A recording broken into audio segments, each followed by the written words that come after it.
Hi guys, বন্ধুরা আজকে আমি বানাবো পুঁটি মাছের মাথা দিয়ে বড়া। চলেন দেখবেন। কাঁচা লঙ্কা পেঁয়াজ কেটে নিয়েছি। এখন লবণ দিব, অল্প বেসন দিব,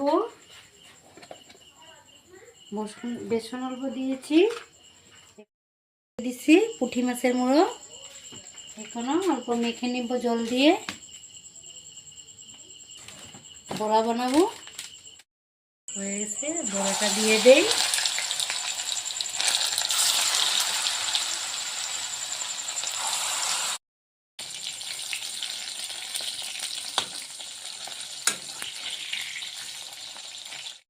পুঁটি মাছের মাথাগুলো দিয়ে বড়া বানিয়েছি। সুন্দর হয়েছে বড়াটা, ভালো হয়েছে দেখতে। অল্প করে একটা খেয়ে দেখবো। খায়া দেখি একটা কিরকম হয়েছে বড়া।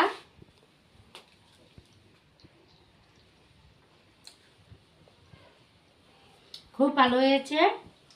আপনারা যদি বড়াটা আমার বানানো দেখে ভালো লেগেছে, লাইক করেন, শেয়ার করেন, সাবস্ক্রাইব করে দেন। আজকের জন্য আসি।